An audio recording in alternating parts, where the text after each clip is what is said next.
श्रीराम दूतम शरणम प्रपद्ये।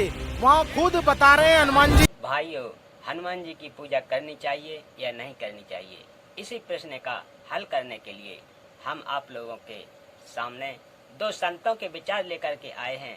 एक तरफ हैं बागेश्वर धाम के श्री धीरेन्द्र कृष्ण शास्त्री जी महाराज और दूसरी तरफ हैं संत रामपाल जी महाराज के एक अनुयायी भगत। तो आइए सुनते हैं धीरेन्द्र कृष्ण शास्त्री जी के आध्यात्मिक विचार। तो हनुमान जी की पूजा से मिलता क्या क्या है सुनिएगा। 10 लाभ हैं हनुमान जी की पूजा से। कितने कितने बोलो बोलो बोलो। हनुमान जी की पूजा से 10 लाभ। पहला लाभ क्या? भूत पिशाच भूत पिशाच निकट नहीं आवे। भूत पिशाच निकट नहीं आवे। ये पहला लाभ है। नेगेटिविटी एनर्जी परेशान कर रही हो, गंदे विचार बच्चों को आते हो, छोटे बच्चों का मन अशांत रहता हो, पढ़ने में दिक्कत रहती हो, रोज सुबह शाम हनुमान चालीसा का पाठ पढ़ाइए। इस चौपाई से हवन करवाइएगा। भूत पिशाच से नकारात्मक ऊर्जा भग जाएगी, विचार शुद्ध हो जाएंगे और हनुमान जी की पूजा से पहला लाभ प्राप्त हो जाएगा। अच्छा, इतना ही नहीं, हनुमान जी से 10 लाभ है पूजा से। दूसरा लाभ क्या है? हनुमान जी की पूजा से दूसरा लाभ भी सुनिएगा। कैसी भी बाधा हो, कोई भी बाधा, कौन सी बाधा? ग्रह बाधा। ग्रह कितने होते हैं? 9। उनको क्या कहते हैं? नवग्रह। अच्छा, 9 ग्रहों में सबसे ज्यादा खतरनाक कौन है? शनि देवता। और हनुमान जी ने शनि देव को ही ठिकाने लगाया। लंका में जब शनि भाई साहब उल्टे लटके थे तो हनुमान जी पहुंचे, बोले हाउ आर यू। शनि देवता बोले क्या हाउ आर यू? पेट की आंतें सिर में आ गईं, उल्टे लटके, पैर ऊपर है सिर नीचे। हनुमान जी बोले ये हाल क्यों है? बोले पूछो मत, रावण के कारण। हनुमान जी बोले तो करें क्या? शनि देव बोले हमें सीधा भर कर दो, छुड़ाना मत, सीधा कर दो। हनुमान जी बोले no no no no no. Shani बोले क्यों? बोले तुम बहुत खतरनाक हो, जो तुम्हारे साथ अच्छा करता है तुम उसी को चिपक जाते। शनि देवता बोलो हे बजरंग बली, हम तुम्हारे चरण पकड़ रहे, कसम खा के कह रहे, आप तो आपके दुनिया में जितने भक्त हैं हम उनको कभी बुरी नजर से नहीं देखेंगे, ये हम आपको वचन देते हैं। दूसरा लाभ क्या? नवग्रह कितने होते हैं? इनको कहते हैं नवग्रह। लेकिन नवग्रह के ऊपर अगर हनुमान जी का हो जाए अनुग्रह तो क्या बिगाड़ेंगे नवग्रह। ये दूसरा लाभ है हनुमान जी की पूजा से। तीसरा लाभ क्या है जरा सुनिएगा। तीसरा लाभ बड़ा प्यारा है।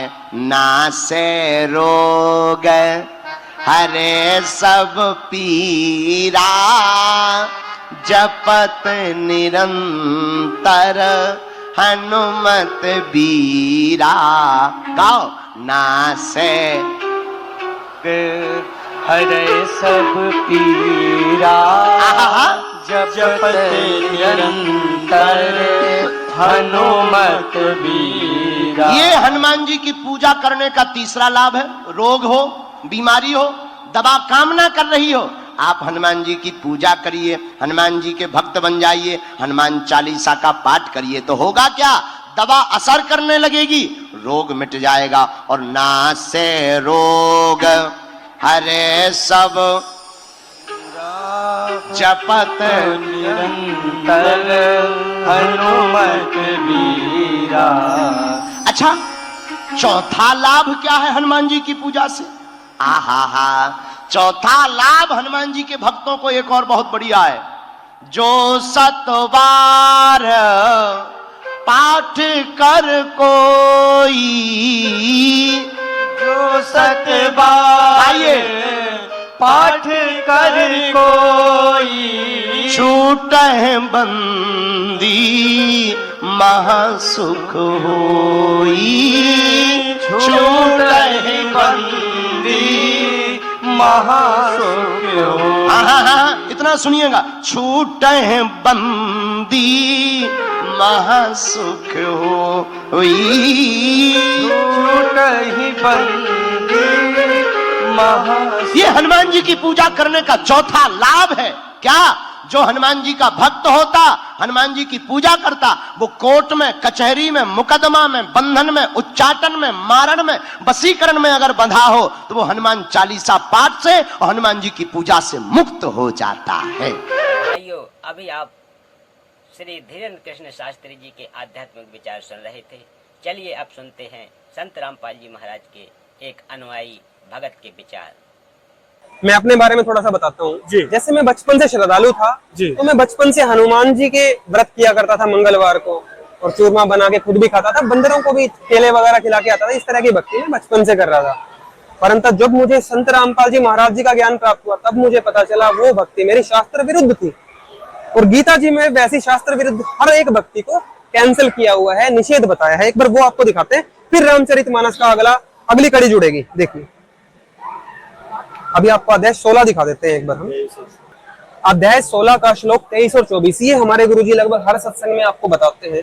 आप देखिए कि जो पुरुष शास्त्र विधि को त्याग कर अपनी इच्छा से मनमाना आचरण करता है, वह न सिद्धि को प्राप्त होता है। अर्थात गुरुजी बताते हैं कि इसके भगवान से हम कुछ कार्य सिद्धि के लिए प्रार्थना करते हैं, भगवान मेरा बच्चा पास हो जाए, भगवान मेरी बीमारी ठीक हो जाए। बहुत तरह के कार्य होते हैं जो हम सिद्ध करवाना चाहते हैं भगवान की कृपा से। तो यहाँ पे बताया जा रहा है, अगर शास्त्र विधि को त्याग कर आप अपनी इच्छा से कुछ भी करते हैं तो आपको वो सिद्धि प्राप्त नहीं होगी, वो कार्य सिद्ध नहीं होंगे। न परम गति को, अर्थात मोक्ष नहीं होगा। सनातन धर्म में आप देखिए सबसे बड़ी चीज मोक्ष को माना गया है कि अगर मनुष्य जीवन पाके मोक्ष प्राप्त कर लिया तो सफल है, अन्यथा वो असफल माना गया है। और न सुख को ही, इस जीवन में रहते हुए भी हमें कई तरह के सुखों की जरूरत होती है, आध्यात्मिक, मानसिक जी। तो उस तरह की सुख भी उस भक्त को प्राप्त नहीं होते जो अपनी इच्छा से मनमाना आचरण करते हैं, या फिर ऐसे गुरुओं से नाम दीक्षा लेके या उनका ज्ञान सुनकर भक्ति करते हैं जो शास्त्रों के विरुद्ध साधना करवा रहे हैं। और आपको बताऊं कि मैं बहुत संतों के सत्संग सुनता रहता हूं, और संत रामपाल जी महाराज जी के अलावा मुझे आज भारत में कोई दूसरा संत नजर नहीं आया है अब तक जो शास्त्रों के अनुकूल साधना बता रहा हो। अगला श्लोक भी आप देखिए, अध्याय 16 और श्लोक नंबर 24। इससे तेरे लिए इस कर्तव्य, अर्थात जो कर्म भक्ति में करने चाहिए, और अकर्तव्य जो कर्म त्याग देने चाहिए, की व्यवस्था में शास्त्र ही प्रमाण है। ऐसा जानकर तू शास्त्र विधि से नियत कर्म ही करने योग्य है। तो अर्जुन को भी प्रभु ने यही ज्ञान दिया था कि जो साधना शास्त्रों में बताई हुई है, शास्त्र आप देखिए पवित्र वेद है, पवित्र गीता है, और सहायक शास्त्रों में हमारे पास रामचरितमानस है, पुराण भी हमारे पास मौजूद है। इन सब से भी हमें वो ज्ञान मिलता है कि किस प्रकार की साधना हमें करनी चाहिए मोक्ष के लिए और सुख के लिए। अब देखिए रामचरितमानस में आपको एक गजब का प्रकरण दिखाते हैं जो हनुमान जी ने अपने बारे में बताया है। मेरे जैसे बहुत लोग हैं जो हनुमान जी की पूजा बचपन से करते आ रहे हैं और आज भी कर रहे होंगे।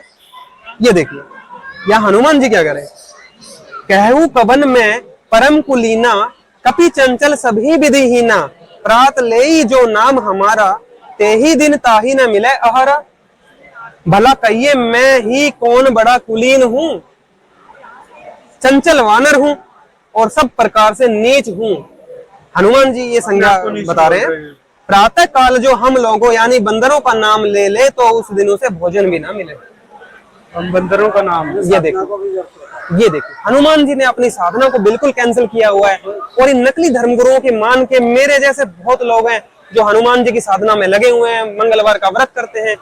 देखिए धर्म आपको फॉलो करना चाहिए, पर शास्त्रों के अनुकूल करोगे तो ही लाभ मिलेगा, और जब कोई लाभ ही नहीं मिलेगा तो क्यों उस क्रिया को आप करते हो जी। तो आप नास्तिक बनने जा रहे हो, क्योंकि उससे आपको लाभ तो होना नहीं। गीता जी में बताया हुआ तथ्य झूठा नहीं है जी। तो इसलिए समाज नास्तिक की तरफ बढ़ रहा है, क्योंकि वो शास्त्रों के अनुकूल साधन नहीं कर पा रहा है। संत रामपाल जी महाराज जी एकमात्र संत हैं।